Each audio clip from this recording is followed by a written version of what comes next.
Okay. Let's see. I think it should. Let's give it a second and see everything pulls up. I would summarize my experience at Western as...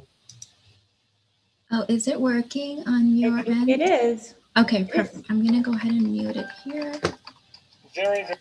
All right, so everyone, welcome. Say hi, let us know that you can see us live. This is my first time trying it this way. And you guys know I'm not... Let's give it a second and see. Oops, I'm not the most tech savvy person. So can everyone give us a go ahead that they can see us and hear both of us? Okay, perfect. So I have a super special treat for you guys. Today we have the beautiful Chris here from the Pink Pill. And I'm so excited to be doing this with you, Chris. I know we've been talking about this on the phone and super excited. So before I give over the mic to Chris, I just want to kind of give a quick introduction to my subscribers. And this woman is so certified up. She's so qualified and such an expert that I have to actually read it because my little brain could not remember all of her certifications. So Chris is a certified business etiquette and protocol consultant. She's a certified style coach, creator of the Pink Pill for Business, the first business and leadership development course for minority women. Wow, Chris, I'm so excited to have you. Thank you. I'm excited to be here. So Chris, before we even get into today's topic, which is, femininity at work, tell us a little bit about what made you start this journey, what made you start this YouTube channel. Like, we want to know, about the woman behind the brand. Who is Chris? Oh, it was a very long, circuitous journey. I'm going to try to abbreviate it as much as possible, but it started when I got my book deal for Swirling, the book Right and Back, and Simon & Schuster published the book, and my agent said, you should start a blog. And I was like, oh, okay. And, at the time, this was like 10 years ago. And I don't know if you guys remember the movie Jules and Julia, where the woman was like blogging while she was writing a book. And so that's what I thought it was gonna be like, kind of like Jules and Julia for interracial relationships from a Black woman's perspective. And I stumbled upon YouTube because I was lazy and didn't want to write one day. And I just said, well, I'm just going to say what I was going to write. It's going to, just be so much easier for me. And I realized that it just added another layer to the conversation.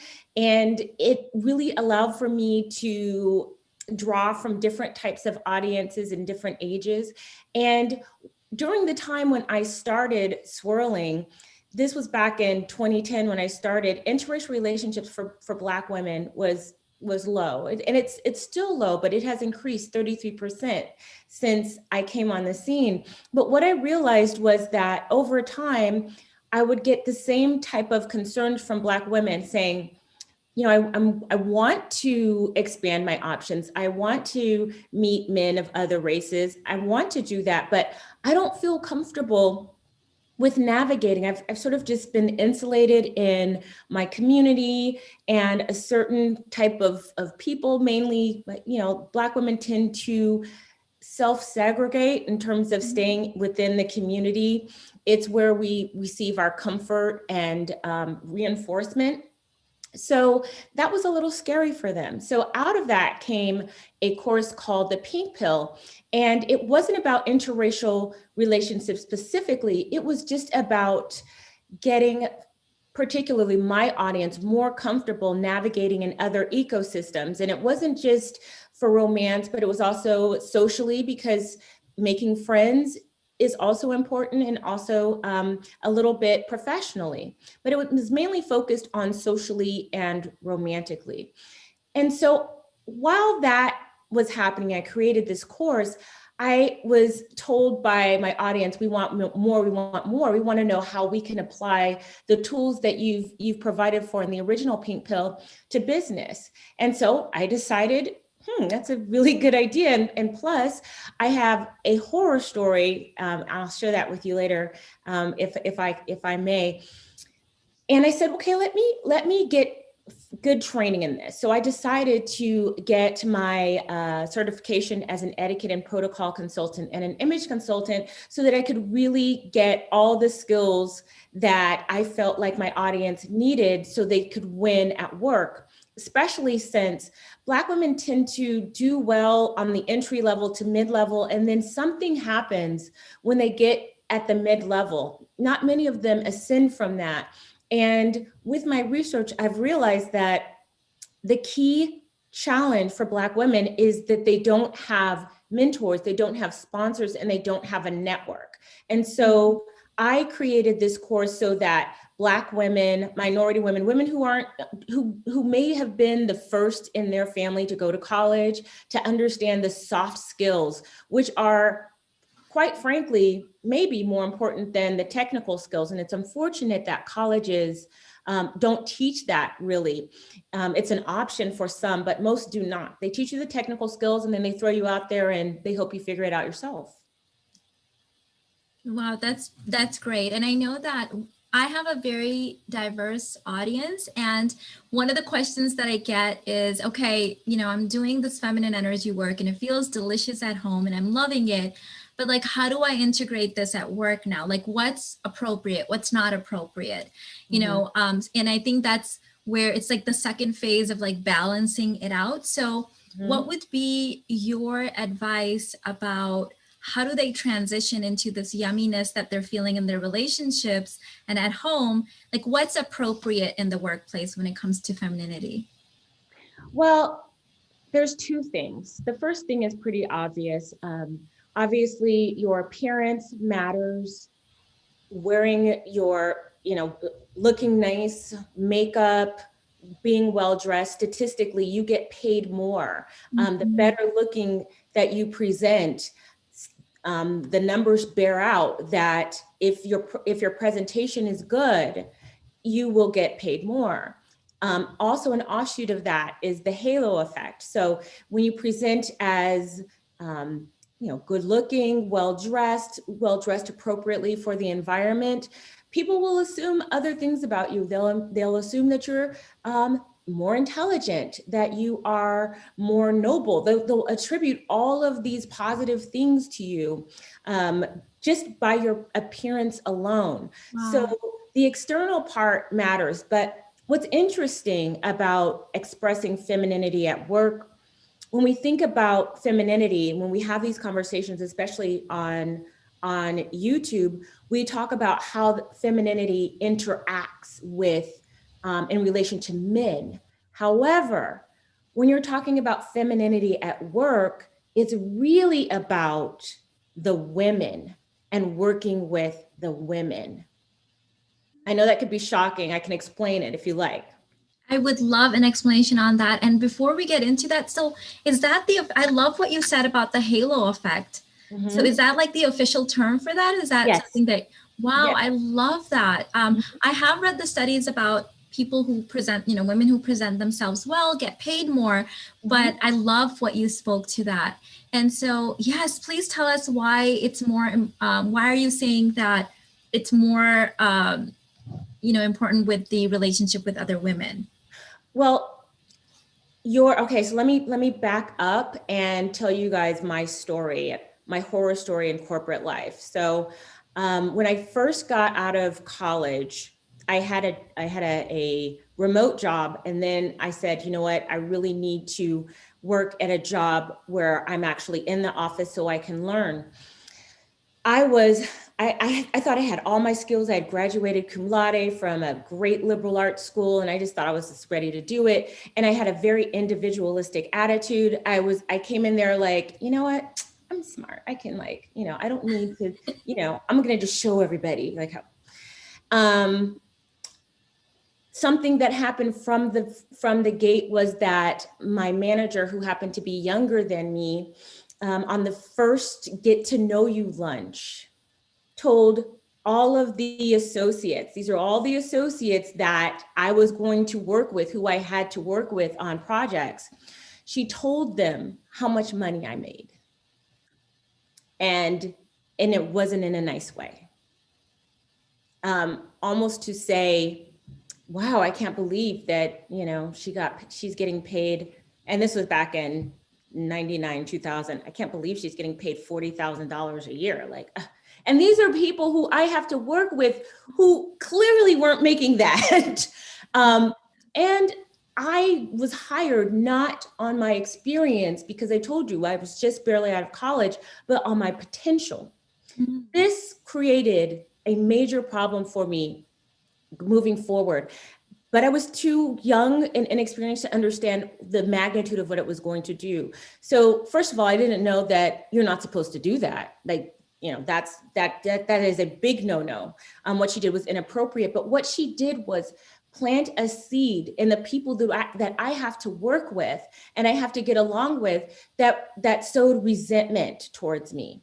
So when I say that expressing your femininity in the workplace is to really understand how women prefer to relate to each other, and also how they go about expressing aggression, which is often very different from the way that men do. So for example, this type of thing that she did, this very passive aggressive, seemingly throwaway comment, is something that people in the business space call relational aggression. They attribute a lot to little girls that bully each other and high school girls that bully each other, but that is the same behaviors that happen at work. And so relational aggression is a very indirect aggression. So if any of the audience has ever been confused about women who do passive aggressive things at work, like rolling their eyes when you're talking to them, or pretending that they don't hear you, not looking you in the eye, forgetting to tell you about a meeting, or giving you the wrong time, or forgetting to CC you, or going out to lunch, they're all going and you're not invited. These are all things that women participate in that is called relational aggression. And if you've never experienced it, it is so confusing. And it really, I remember being in that situation and, being in meetings, and my boss would call me out in front of everybody to try to make me look dumb. So all of these things, I'm wondering how many women in the audience, or if you, Mina, have ever experienced this and knew what it was. I did not know what it was. I have experienced this both at work and in my personal life as well, at parties where someone will just keep talking to your husband and pretend like you're not there, you don't exist. And wow, so I definitely, let's see what they're saying. Yes, me too. It hurts. I've experienced that. Yes, oh my God, that happens. I'm just in shock that you're even talking about this, because I thought it was me. No. And that's the thing, like am I invisible? And what's so crazy about it is that because it's so subtle, they can deny everything. They have plausible deniability. Oh, and you're being sensitive. Yes, right? You're being too sensitive. Or for Black women, it's, oh, you're so aggressive. You're so scary. Why are you so aggressive? And I don't feel comfortable around Keisha because she's just always upset with me. And all I'm doing is just telling her what her job is. So it's just like things like that, it's sort of like the gaslighting of it. And if you don't know what it is extremely traumatic. And so this was my life for the longest time. But 2 decades later, during my experience of cultivating my certifications and really doing a deep dive and speaking to CEOs and speaking to thought leaders in the business world, particularly women in business, I said, that's it. That is it. So when I say that when you practice femininity at work, it's about being able to effectively navigate with the women successfully by knowing what a lot of them expect from you, because a lot of us don't necessarily know what other women expect from us. Self-love said, corporate world is extremely devaluing of women, plus sexual harassment everywhere. I have definitely experienced that myself. It's impossible to fight, and I don't want to waste my feminine energy on this. What do I do while I'm looking for a provider? I want to know this too, Chris, like even in personal situations, when that's happening to you, how do we deal? Please please lay it out for us. All right. So first, let me explain why the way that women prefer to work. So women, and you're going to be able to understand this because of your background in evolution and that thing. Women from a prehistoric time, our job was to be the nurturers. We took care of the children, as a commune. We went out and we gathered nuts and berries while the men went out to hunt. But there was no head, there was no leader. Think about when men would go out to hunt, there was a leader. There was somebody who came out as the standout, as the alpha, and people followed him. But when you think about the way women navigate, it's like we're all in this together. It's called the power dead even rule. That means that all the power is even. It needs to feel even. If one woman feels like it's not even, especially if you're talking about your peer, then that creates hard feelings. So we still adopt that same type of relationships with each other, that we're all just sisters, we're all working together. And when you, for instance, have a different kind of personality, perhaps you're a little bit more assertive with your communication, a little bit more direct. Black women in particular, what I've learned, the women who I've talked to and the way I was raised, is that we're very direct. We're sort of cultivated to be direct. Like, we tell you like a TI is. Right. And I like that. Yes. It's easy. It is. It's so easy, unless you're dealing with somebody who is not used to interacting with another woman that way. So generally women have no problem with men telling it like a TI is, or being direct, or, if he has a problem, if he tells you to do something, it's like, go do it. That's expected of men. But when women take on that energy at work, nobody respects it. Nobody respects it. You are seen as the B word. And the bee buster. I've heard things like Yes. that. It's totally making sense now, the way you're putting it. Yes. It's makes sense. So basically we need to understand. And so when I would go to work, I just was like, you know what? I would hear from peers, or not really peers, but my family members who had never really gotten this far in corporate, because they were, just teachers, or my dad only had an 8th grade education. So I didn't have a lot of mentorship. They would tell me, just do your job and then go home. And so I was like, okay, hear that. Yeah. All right. So I'm going to do a really good job. I'm going to do a really good job. I'm going to, get here early. You're going to leave it. I'm going to do my job. I'm just going to go home. No. It's not going to work. But I could hear my dad even saying that. Like, I could imagine that's what that generation would say. Yes. They say, you don't have to worry about making any friends. You don't have to worry. That's the absolute opposite thing that you should do. People people hire people that they like. And if you don't interact with them on a social level, they don't know you. And so it's really essential that you participate in ways and form alliances in ways in which you can be not only promoted and put forward, but also protected when people come against you. So alliances and networking and effective communication is essential especially for us, for Black women, women of color in general, because we need to form alliances based on things other than our ethnic backgrounds. We need to find common ground with people we can cultivate relationships with that can move us forward. And this is whether you have your own business, whether you work for someone else. All of this matters. Whether you're a consultant, the rules are the same. But how do we do that, Chris? So if they're not inviting you to lunch, for example, how do you navigate that? So one of the things that I did that was a mistake, one of the many mistakes that I made, was that I would notice that the girls would sit around in the lunchroom and they would talk about what I thought at the time was just kind of like silly stuff, like nail polish and, oh, you got streaks in your hair, and, oh, I like your earrings, and, oh, how'd you do this weekend? And I would just be like, this is work. that was a big mistake, because women bond over this. So they need to feel connected with the people that they work with. And if you don't share with them, if you don't you do the whole small talk, dancing around the mulberry bush, they're like, oh, she's not one of us, so therefore she can't sit with us.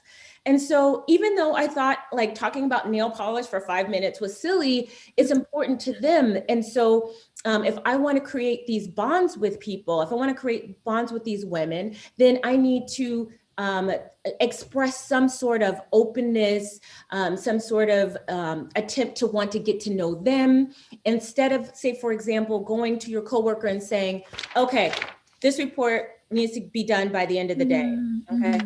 No, you'll say, hi, Jill, how are you doing? Oh, that color looks so nice on you. I was just noticing that you really put yourself together well. And last week when you said that thing during the presentation, I was just blown away. I never thought about it that way. So how are you doing? Oh, you're doing well? You're doing well? Oh, so how's your son? I heard he was applying for colleges. Oh, he's doing good. Okay, that's great. That's great. Oh, hey, Jill, so the boss has this report that he's like really wanting to get done by the end of the day. So he told me to just pass this along to you and just let you know. I don't know what else you have going on, but here you go. I love that, Chris. I noticed just your facial expressions, just everything softened up, and it was, oh my God, yes. And I'm thinking of, if I was on the other end of that, like how much more nourishing that would feel to me. And exactly. So this isn't just even about like office politics. It's really about femininity from both aspects, from receiving it and giving it at the same time. That felt so delicious. Now, some polls said be fake.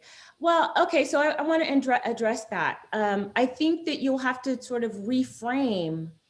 So if being authentic means that, you want to, that you're just a direct speaker, you can continue to do that, but just understand that the results may not always be what you want. Okay? And I think over time, you will learn to step outside of yourself. I mean, part of being feminine is giving that emotional generosity to people, right? Being emotionally generous. And we're all talking about being more feminine. So that is an aspect of femininity, is through nurturing, and that it's not just nurturing for men and children, but it's also for one another. I agree. In fact, if anything, Chris, the first one felt fake to me, because it felt like you're turning a part of yourself off to be so businesslike and so cold. It felt very cold. And so really the word here is cultivation. You're cultivating relational skills, like you said. And so those same things are you're going to carry that into every relationship, with your mother, with your sister, with your spouse, with your kids. So I actually like this, because the way that it seems is that you have to almost separate your femininity at home and then be differently at work. But what you're saying is, it's like so delicious, where no, you don't have to separate it. It's all one integration. It's all in alignment. Absolutely. I love the way that you're teaching this. This just really speaks to my soul. Yeah. No, and the thing is that ultimately, when you know how to communicate with people, you get what you want. If you can reach people the way they need to be reached, you win. You win every time. So to me, I'm not going to buck up against something if in the end I get what I want, right? And if you do that at work, the first part, the cold one that you did, chances are that's going to seep into your relationship. And before you know it, you're speaking that way to your son, to your husband. Hey, can you just, but if you're always just kind and polite and feminine, then that's going to be your natural way of being with your hubby, with your children, with everyone. So this, I love this. This is like true living in alignment. Yes, absolutely. And so with part of the course, for me, I'm a visual learner. So I thought about my experiences and what I did wrong and what happened. And I realized that there are certain archetypes. We talk about different types of archetypes in femininity. There are different types of personality archetypes. And I have created a system that's based on chess, based on the general archetypes that you see at work. So the archetype that we're talking about right now is the queen style. I love these chess pieces. Can we just talk about these for a second? Oh my goodness. So we are a household of chess players. I'm the only one that doesn't know how to play. My sons and my husband and my daughter, they're like expert level. And so I'm going to learn soon. And I might have to, are you selling these? I might have to get the pink ones. They sell them on Amazon. They came in different colors. And I was like, I saw them and I had to get them. I had to. What a great idea. So yes, please tell us about the system that you have with the archetypes. Yes. So we'll go back to the queen and we'll just start at the top and go from the bottom. So we've always thought about chess as, comparable to how we navigate in the corporate workplace. Like people, they equate the metaphor of chess, but they've never actually used the pieces.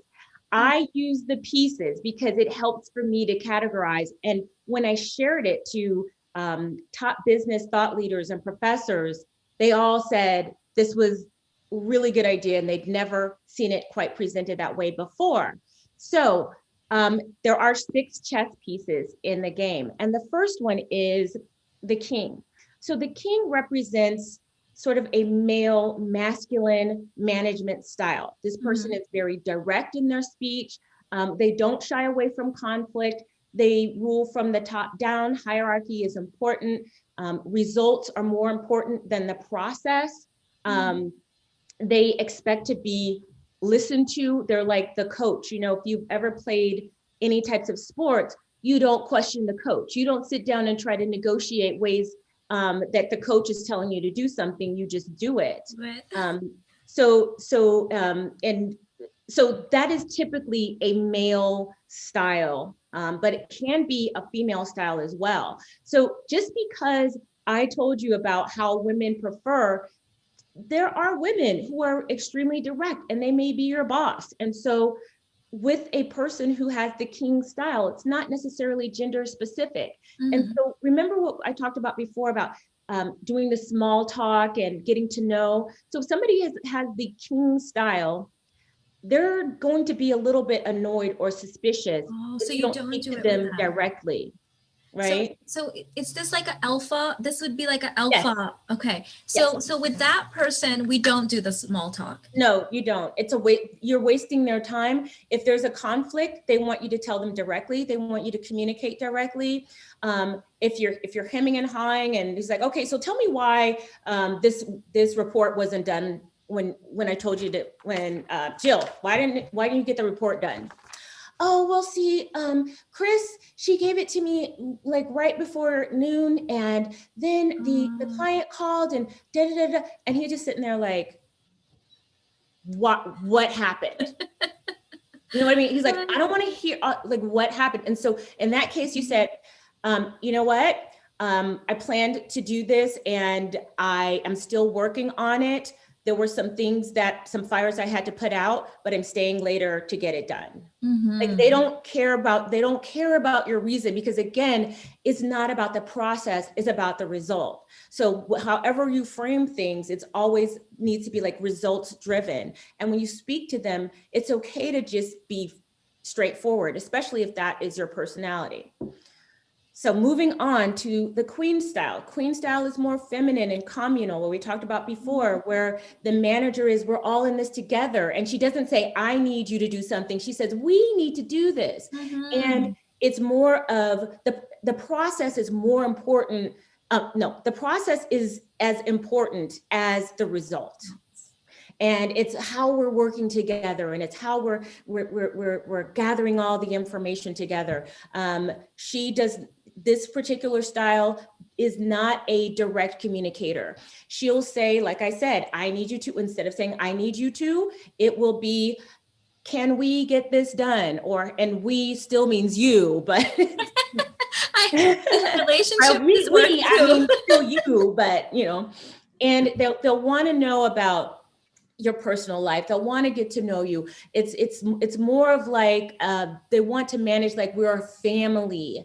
The conflict is different too. The queen isn't going to be like the king, where the king is going to tell you when you did something wrong or if you've annoyed him. The queen will come at you sideways. Okay. And you sometimes are confused about what's going on. It goes back to that relational dynamic that happens between women, where we're not always comfortable being direct with each other, and you're trying to like read the tea leaves of like, you know, what's going on.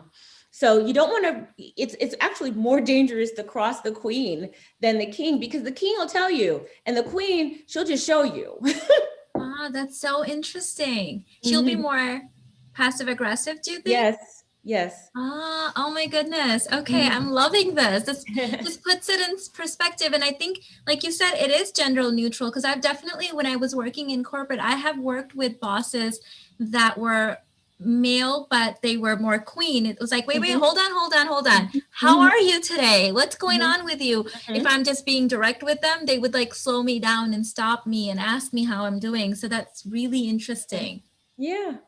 But I bet you've had bosses that it's just like, it's not that they don't have any personality and they're not, you know, they don't want to associate with you and be friends, but you know that they have they have clear goals, and, you know, they go into the office and they're going straight to do what they need to do. And they're like, hey buddy, you know, they have fun too, but it's not, it's a different kind of energy. There's more of a softness with the queen style. I love this. And before you even go forward, you know what I'm thinking of? And maybe you already have it, and maybe I'm jumping ahead, but I would love like a coaching version of this, even like in business, like how maybe you have like different style clients or students, and how to relate this, because this is so yummy. So yeah, sorry, keep going. Yeah, well, I'm actually looking at different offshoots. So I have the overall course, but that's not a bad idea, having individual coaching based on the communication styles. Even like a coaching certification, because I know that women are always asking me for coaching, like referrals to like coaching certification programs. And I think that this would be a really good one, because sometimes you need to be the king a little bit in your coaching, and sometimes you need to be the queen. Absolutely. And so, yeah, definitely put a pin in that, because I would be very interested in something like that. Okay. Yeah, no, I definitely am interested in talking to you about it. I really get into it. I'm very passionate about it. It stemmed because I got a chest, a wood carved chess piece, you know, a chess game. And it was beautiful. And so I was working on the pink pill at the time. And then when it was being explained to me what each of the pieces meant, I was like, okay, I still don't know how to play chess. I still don't, but I got this. So moving on. So I talked earlier about how women can sometimes fall off from when they start really, you know, they start really well, they've got the job, they go to the mid-level, and then they fall off. And a lot of that is attributed to not having mentorships, not having a good network, not having people to draw from experience, which was one of my problems too. There was nobody that I could talk to about it. So the bishop, this is the bishop. The bishop is your mentor, and your bishop can be within or outside of the organization, but they don't really have any power to move you forward. They might be somebody who's retired. They could be your professor. They could be a relative who, you know, it was an executive, just somebody that you can throw things off of and ask, is this normal? Or is this a hill I want to die on? Or how do I handle this? So they'll give advice, and it's usually benevolent, and there's no expectation of reciprocation. They're just doing it because you know, they've arrived and they want to, you know, pay it forward to the next person. Beautiful. So it's a distinction from the knight. So the knight is your sponsor. The knight is a person who works within your organization, who you literally jump on, and he rides, or he or she will ride you through. This person has the power to put you forward in front of the key people in your organization. They have the power to get you in on the most visible projects. They also have the power to protect you and let you know if something is coming. Now, this is not a benevolent relationship. This is not a mentor relationship where you are just the receiver and that person is the giver. This is a teamwork thing. So this person is taking you on because they see something in you. They're announcing that they are you sort of putting you under their wing, and you are then responsible to be a good example and reflect that this person, your knight, made the right decision. It's your responsibility to go in and speak to them. Like, say, for instance, if they got you in on a project that was high profile, it's your responsibility to check in with them. It's also your responsibility if things aren't going right. So, and it's also your responsibility to protect them if you hear things that are going on. So your knight is a reciprocal relationship that's more than just being the bishop or the mentor. There's some responsibility for you to show up and be, you know, prove to everyone that your knight made the right choice by putting you on. So Chris, would this be like a manager or a supervisor at work? Yes, Not ideally, like not like the would big be. boss, but like the person you report to? That definitely is the easiest and the most obvious, but it's not necessarily the case. Okay, it's not limited to that. Not limited to that at all. And this is why it's important to have relationships outside of work and find opportunities to congregate with people in your organization outside of work, or try to find ways in which you can have some interaction with people who you think might be compatible for you to be their knights. And so the way that works is that it's not just offline, but it also can happen in the workplace. So how do people grow to like you? How do you build rapport with people? So there's 4 things. And the first thing is proximity. So you're at the office and the senior vice president is on your way, on the way to the gym. The door's open, you pop in. So there's proximity, there's frequency, that's the amount of time, duration, I'm sorry, frequency is how many, duration is how much, and intensity, which means how favorable, how is the interaction? Is it a good interaction? Is it a negative interaction? So these 4 things, frequency, proximity, duration, and intensity over time, that's how people like you. That's how you build a rapport. That's how people get to know you and feel more comfortable with you. So when you're trying to develop these relationships, keep that formula in mind. How approximate, how close are you to that person? How frequently do you have the opportunity? How long do these opportunities last? And are they pleasant? The more pleasant interactions you have with a target, the more they're going to like you and trust you.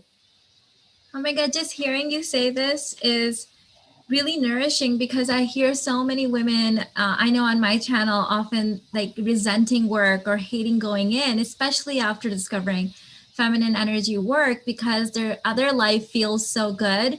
And this is really just going to help them align it so that it just feels like one big whole and make those relationships easier.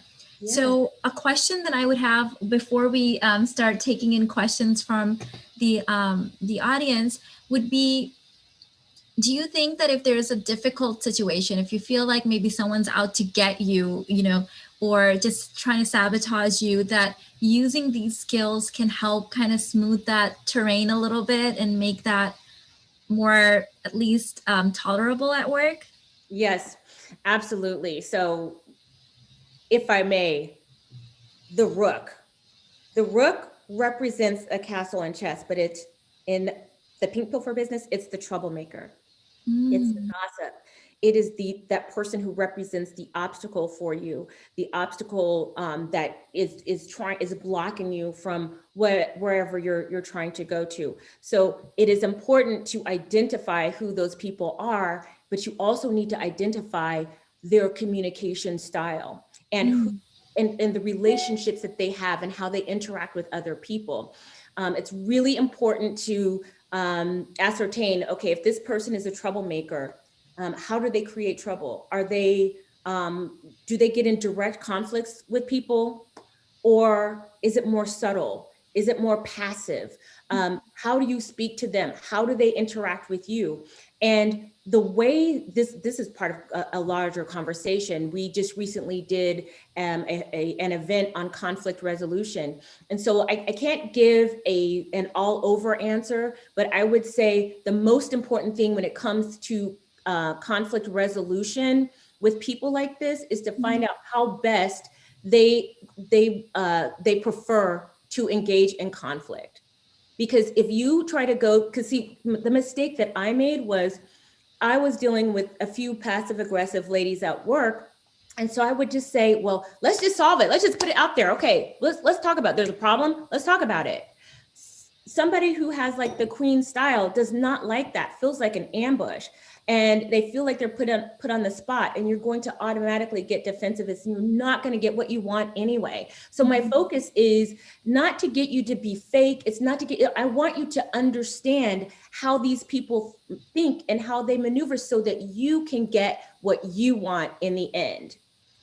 Right. It's about making it a good experience for yourself and smoothing all these kind of situations while still advancing. So I really like that. Yes. Absolutely. People are asking for your website. And so what I'll do is if you can put it in easily in the chat, that'd be great, Chris. But otherwise we'll put it in the permanent comments and we'll pin it to the top. And please, before we start taking questions, Chris, so you have a program on this. What yes, I do. Offer? Where can my audience go and find you, and what can they take? So I have a surprise for your audience, and I just put it in the chat in Zoom. So the surprise is this. I wanted to go through this overview with them because I have a sheet. It's called the lay of the land sheet. And it has all of these chess pieces with little blanks next to it so that you can fill in the type of people and based on their characteristics, just for your own reference. So that I'm giving that worksheet away for free for people who will click the link below. If you want to know more about. Can we put it in the YouTube chat? I'm not a moderator, so it won't let you. Okay. Yeah. So I'm trying to grab it to put it in there, but it's not letting me save it for some reason. Do you think if I texted it to you, that would work or no? Try putting it in the chat and I'll approve it because it's gonna. No, it's just not. It's not going to show up at all. Show up. Okay. It's not even going to show up. If you text it, it's still not going to work because what we'll do is we will put it in the permanent comments, and I'll also put it in the. Well, let me see if I can open it and grab it. For some reason, it won't let me. Okay. Yes, I think I got it. Here. Hopefully, I'll be able to put it in now. I'm going to go sign up too. I love this. No, and it's great because it's not just for whether you work for a company. This could be the way that, if you have your own business, or say if you don't work, but you are part of a volunteer organization, like I'm part of the Junior League. And it's really good to know the types of people and personalities that you're working with, because it's all women, but they don't all have the queen style. And so you need to know like who's who, because with a lot of women, sometimes a lot of beauty can happen when women work together and they're all nurturing each other, but we've seen it not go well. And so, the more informed you are about how people prefer to be spoken to, the better off you're going to be and the better chance you are going to get what you want.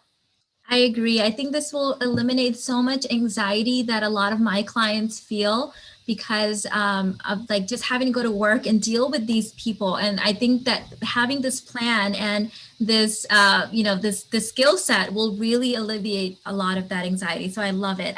Someone said I just got the worksheet. Great. I have also pinned it. And what I'll do is at the end, I'll put in the comments and I'll pin it for you guys. I already have Chris's YouTube channel. Definitely go and subscribe to her. And check out her content. She's got 10 years of content on there, and she also does similar live streams. So you guys, it's all the same kind of style. It's going to be amazing. So let's take some questions for Chris. I think there were a few that came in. Let me see. I think there was a super chat too that we missed. Self-love said, I'm in engineering. There are very few women here and we get along. There are great things about engineers, but autism, misogyny also runs strong.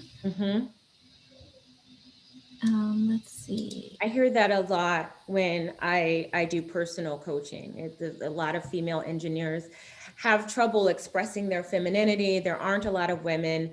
I think probably there's a certain management style that dominates in that field as well that might,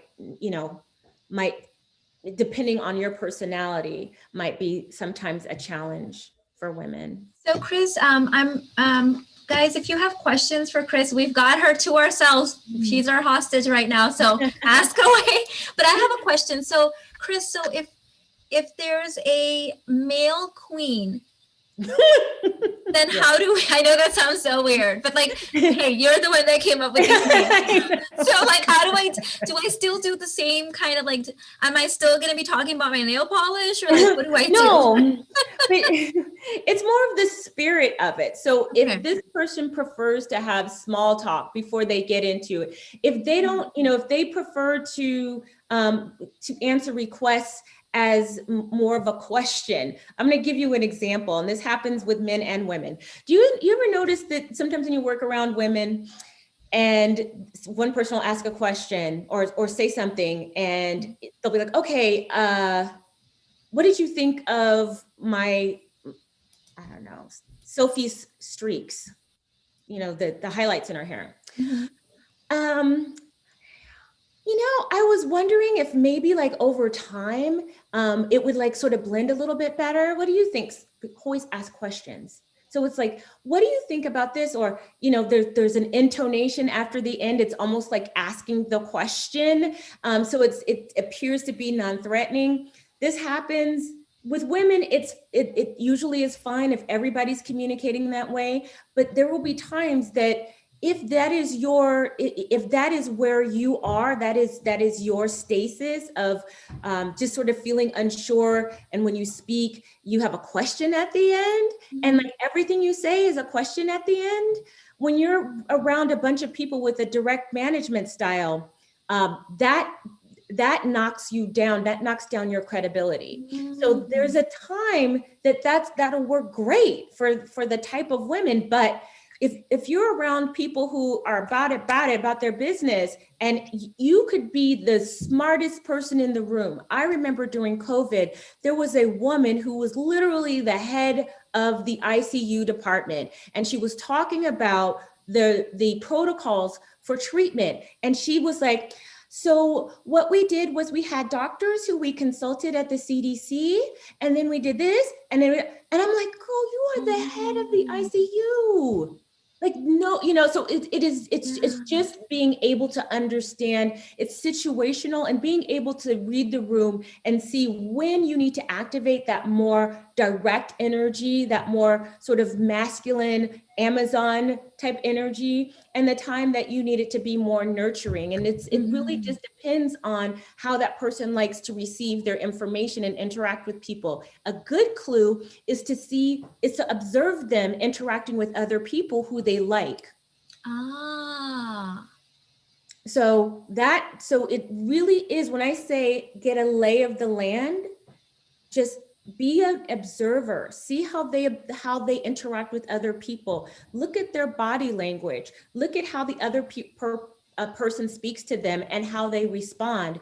There's a lot of clues that you could get if you just stop, look, and listen, and just learn the lay of the land and how other people interact. And then you can mirror some of those things, because obviously if the person is having a positive outcome about this interaction, if you mirror it, it's going to be something that's familiar and could build rapport and give you guys a better opportunity to have a bond that is mutually beneficial.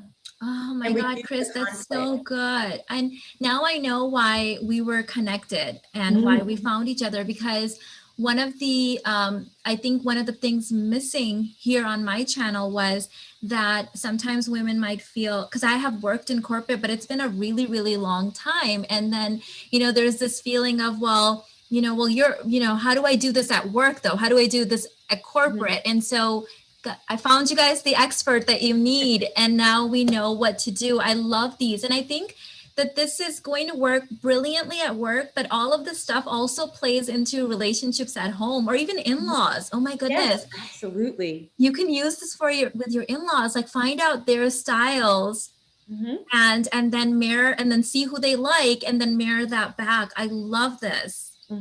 Absolutely. My father-in-law is a judge.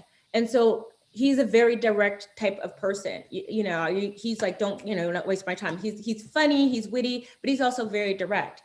His wife is his complement. She is less direct.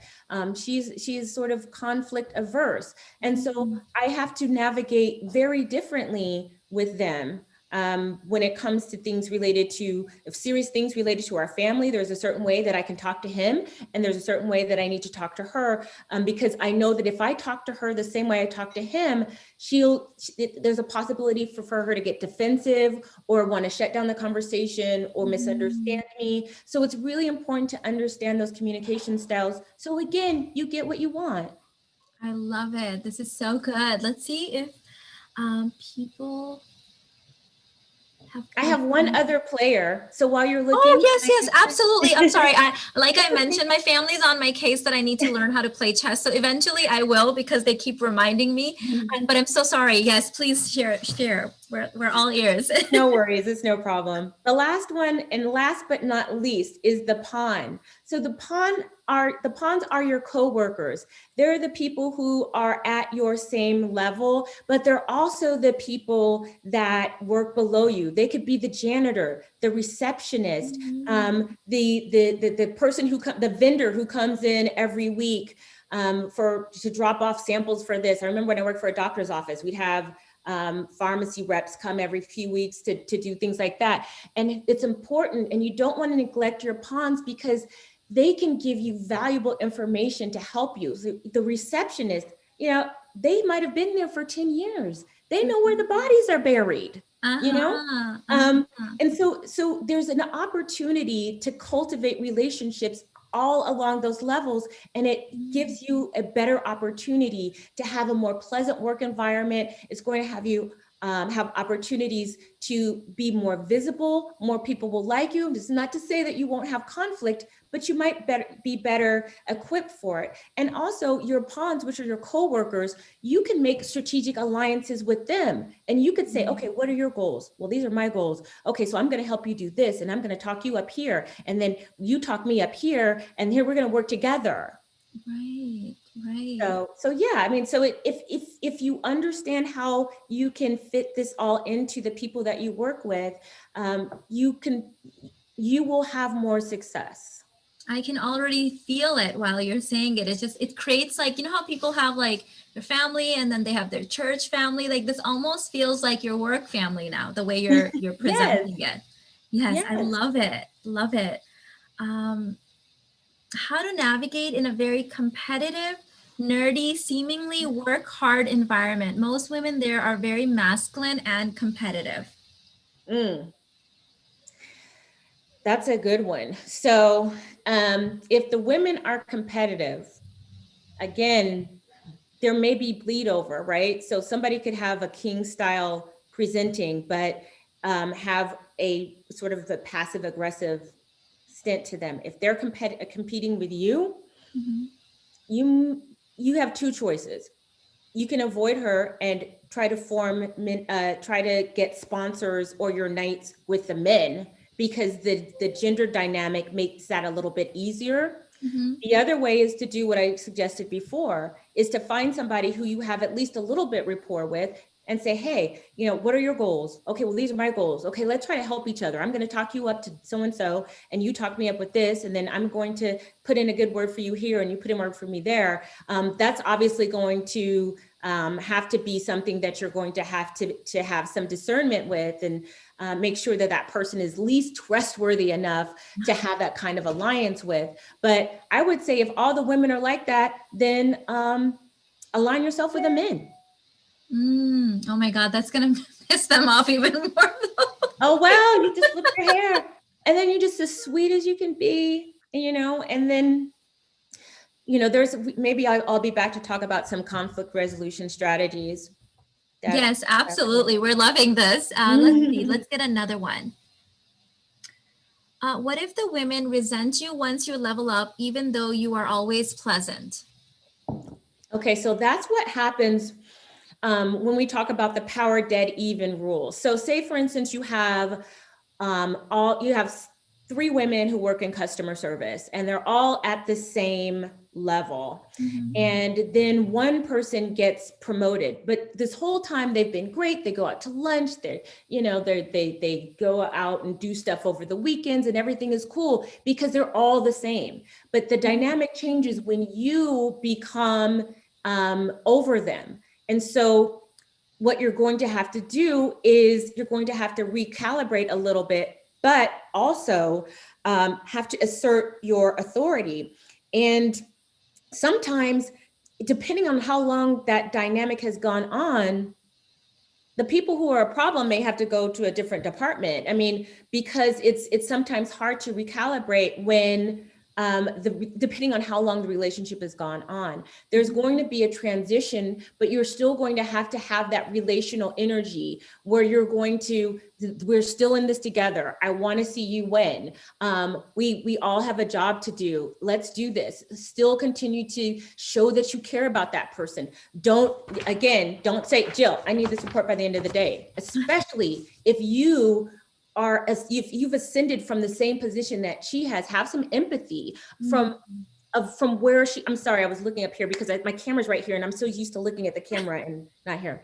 Have some empathy for her position. Remember how it was for you, and figure out ways of getting them to do things by posing the question. So instead of saying, I need you to do this, you can say, how can we do this better? So you want to get her buy-in. So say, okay, if something goes wrong, what do you think happened? How do you think we could solve this problem? What are your ideas on how we could do it? So you want to get her buy-in and get them sort of committed and motivated by asking their opinion, by asking for their input, and showing them that what they think is important to you, that their ideas are important to you. I love that. And then I feel like doing this will help them see you more as an inspiration and a motivation of like what they can achieve, and that we're still in it together. And now you're not going to be some like snooty little half boss or something. I love this. This is so good. So, sometimes you do have to manage by asking the question, because bottom line is you want to get the work done, right? Right, exactly. And for them, it's also caring about the process and being understanding of the process and having this, we're all in this together. I want you to win. And, I'm seeing opportunities where you might be promoted. And if that's something you want to do, let's talk about me helping you cultivate that. You see what I'm saying? So you're still being a nurturer to her. Yeah, well, I also feel like you're being compassionate to the fact that like we were all in this, and like, it's hard sometimes for women to see other women. It's like, you don't want to activate their crabs in the bucket kind of scenario. Absolutely. So Absolutely. This is good. I love it. Coaching rather than dictating and providing all the answers. Yes. And I think I had seen another really good one. What if someone is trying to get you to agree with them in front of others about a topic issue you don't agree with? or downplay your work in front of your peers. Oh, that's a good one. Okay. So that's a two-part question. So when they're trying to force you into a decision in front of everybody else, say it's a man. Bob, yeah, I appreciate you asking me that, and I understand that this may be an issue. I'm not sure if I won't, I'm ready to talk about it right now. So you don't want to say it's not appropriate or anything like that. You just say, I don't know if I have all the facts right now to make that decision. Can we get back to, can we talk about this after the meeting? So you want to put it off, right? I'm going to buy you some time to. You want to buy yourself some time. I like that. Okay. And so there's that. Now, what was the other part of the question was when somebody's trying to make you look. It said, or downplay your work in front of your peers. Okay, so there's a phrase, and I'll tell you why the phrase is. Why do you say that? Why do you say that? With a smile.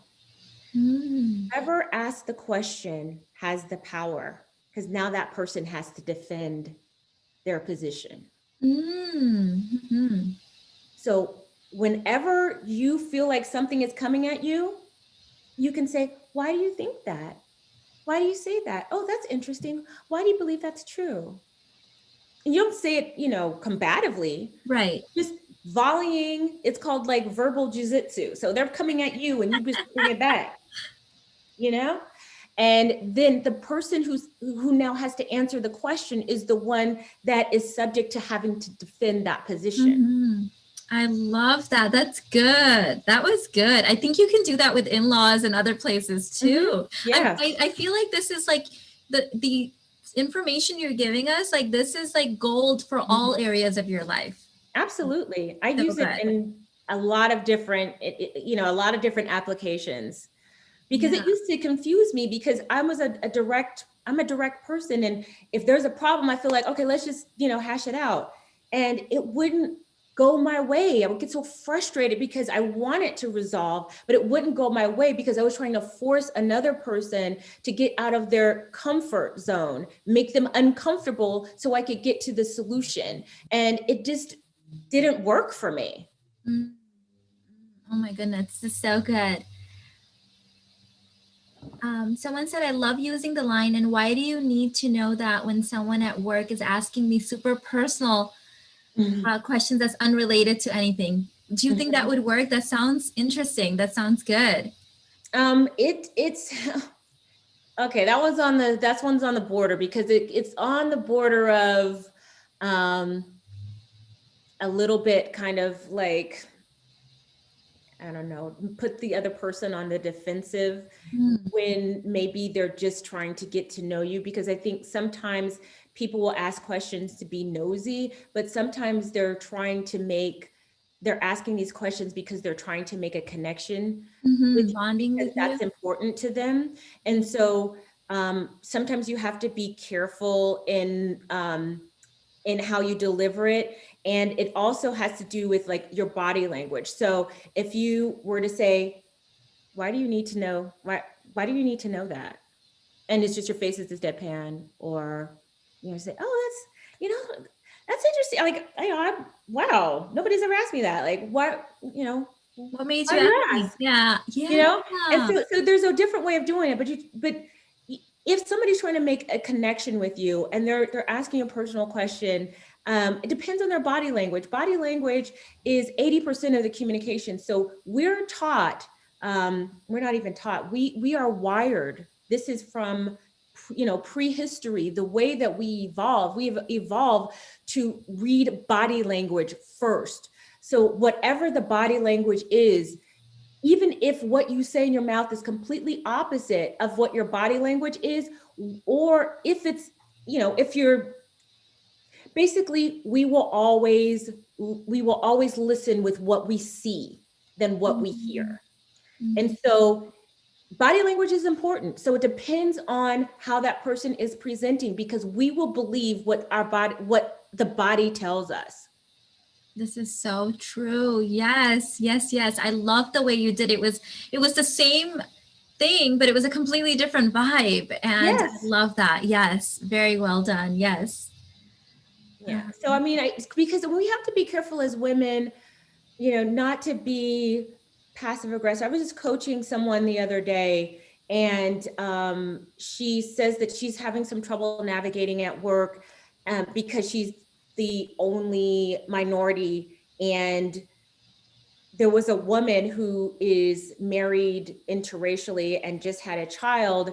And she said something that was, kind of like, I have Black friends. And, she's like, well, when I was pregnant, I got more melanin from my child when I was pregnant with my Black husband's child. And she just looked at her and she was like, oh, I didn't know that was a thing. And she just walked away. I mean, so she thought it was, I was like, okay, that could have been a microaggression, but it could have just been her trying to connect with you and build rapport, but just in a very clumsy way. And so you just said, I didn't know that was a thing, and you walked away from her. So this would have been a really good opportunity to say, oh, wow, I didn't know that was the thing. Like, how did you come across that information? Or, like, how did that happen? It just, just make it a little less serious. But that's also an opportunity to volley the question. Why do you say that? I love this because this is so true in relationships too, that you always have to assume good intent. Yes. And get more information. And that's really what you're saying, is that we have to come at it with, and in this global society that we live in now, the truth is that so much is lost in translation sometimes, because even different cultures use different words in different ways. And I've gotten used to asking, when you say this, what does that mean for you? Because you can't just assume this, sometimes what we think is socially awkward, it's just normal for that person's culture. Yes. Mm-hmm. So Absolutely. always assume good intent and get more information. Absolutely. I love that. Yeah. Absolutely. Yes. That's why I have a whole section on body language in the Pink Pill for Business, because we really need to understand that more than anything is a way for us to better communicate, because we're better able to read the room. And we need to not spend so much time listening to what people say, but how they look when they say it, and what our eyes hear rather than what we hear with our ears. So tell me a little bit more about this program, Chris. Who is it for? And can you tell us a little bit about what's in it? Okay, so the Pink Pill for Business is an executive leadership program for Black women, but a lot of what is in there is transferable to all women, particularly women who are not of the dominant culture, minority women.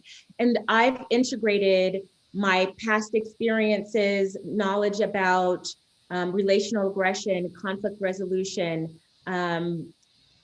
synthesizing my expertise in business etiquette. And that goes everything from communication and networking, how to work a room, the $1 million meal. Well, I actually film a full course meal and how to do it and why that's important. First impressions, and we talk about self-talk, and we talk about self-limiting beliefs, and we work to cultivate that. I also have guests that come in and talk about business related things like vocal coach. I have a vocal coach who is on there that I've done a segment with. There is somebody on who talks about personality types and how to navigate in the workplace based on her experience as a personality behavioral specialist. So I threw everything in there. Like if you go to getpinkpill.com and you scroll down, you can see for yourself, but and also there's image in there. We talk about the best colors for your skin tone, hairstyle suggestions, makeup suggestions, outfits, colors, and color psychology. Like, this is the most comprehensive. It was something that I envisioned. I wish that I would have had when I was stumbling through, and how different my work life would have been if I had known all of this. So I wanted it to be really comprehensive. There is no other course out there like it. And I'm really happy that we're seeing a lot of success with the students that are getting promoted. They're getting, their salaries are increasing. They're feeling more confident, get along with people better with people at work. And so it's really rewarding for me because it's like, I went through all that hell so you don't have to. So Chris, is it all digital? Like when my Yes. people go and they buy it, they get everything immediately, and they Yes. can go at their own pace, and they can skip around a little bit and do, like, maybe they need the wardrobe help first and then go, okay, Yes. Great. Oh my goodness. So when they go and sign up for this free sheet, can they then go and check that out, or is that a different website? Well, if they just go to getpinkpill.com without that / I'll put it, you know what, babe, if you could email that to me afterwards, and I'll put it like in the comments, and I'll pin it. Okay. So that everyone can get, exactly what they can go get the free sheet. They can go get your program. Mm-hmm. You guys already have her YouTube channel. So I'm really excited about this because I think it's like you go to college, you get so over masculinized, and then you get pushed into this masculine corporate job, and you have no idea what you're doing or how to navigate it. You didn't learn any of that in college. And so, like, this is that in between, like, Absolutely. This is like your wise grandmother, like, whispering in your ear, I feel like, telling you all the know-hows. Yes. And the thing is, it's so, after the mid-level and entry level, it really is about your emotional intelligence, your ability to navigate, to be likable, to create a network with people in power who want to move you forward. And that really is about being able to communicate well, present yourself well. Obviously, you do have to do a good job, but it really is about connecting with people. And that's really what is the success, because if you connect with people, people promote, people hire those who they like. This is so true. I mean, at the end of the day, like, whether you're at work or at home or in relationship, like, we're all human beings and we have certain programming, and connection is really that foundational thing for all humans. So this is so good. This is like emotional intelligence for the workplace. Absolutely. Yes, Absolutely. I love it. Let's see if we've got any other questions for Chris.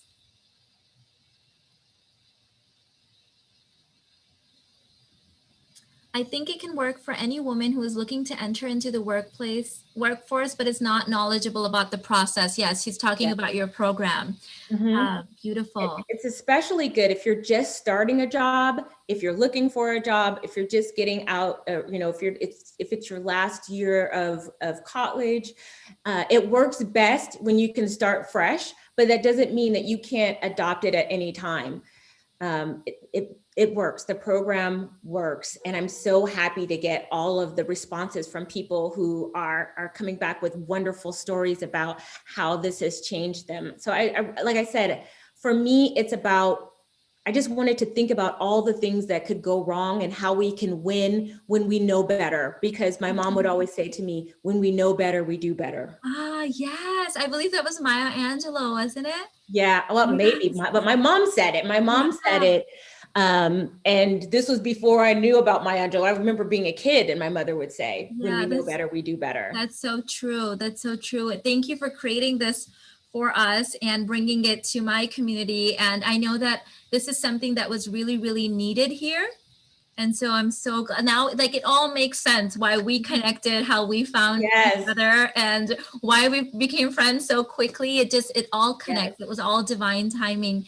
So thank you so much for bringing all of this amazing information to us and for your time. And thank you to all the pinkies that came in. If you would like this video and subscribe, and also my community, we call our community here the $1 Million Babes, which is stage 3 of my archetypes that I have for stage 3 of the 4.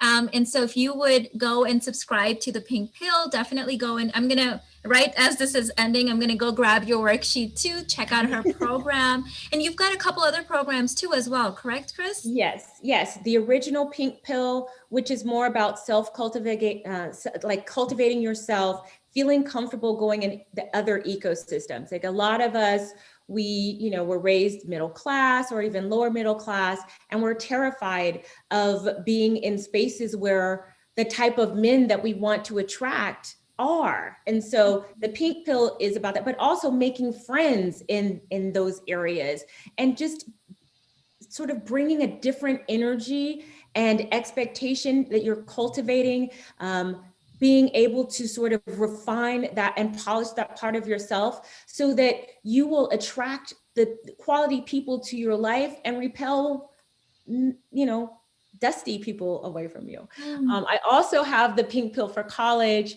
and the pink pill for college is all about prepping, getting them early, networking while you're in college, how to date in college, how to form alliances, lots of advice that I wish I would have had when I was in college. A lot, I don't know how many people are here from my YouTube channel, but the super chats all go towards scholarships for young girls who can't afford it. But even though it's value priced, that is something that we do. But I have all sorts of different courses on the platform, but those are the three that are my babies. And Chris, would these be okay for all backgrounds, all different nationalities and things like that? Especially the Level Up program sounds like it would be good for everyone, right?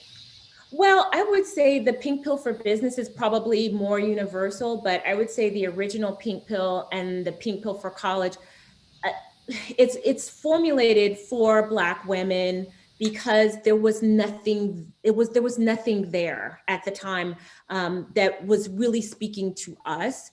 And so that is that is where I put the emphasis in. But I've had people who are not Black, who are even Eastern European women. I've had Eastern European women contact me and say, I'm not Black, but some of the issues that Black women face in this country mirror some of the things that we face.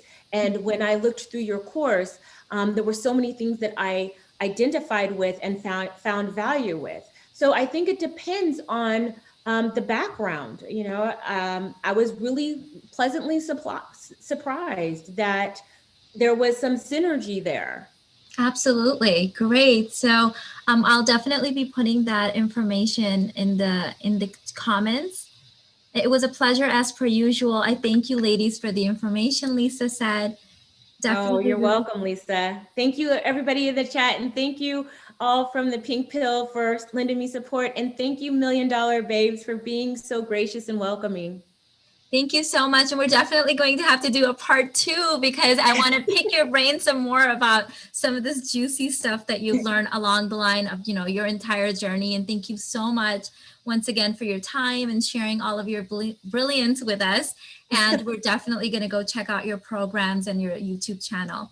So thank you so much. Thank everyone, you, Mina. for the support. Thank you, Chris. Bye. Bye, everybody. Pinkies out.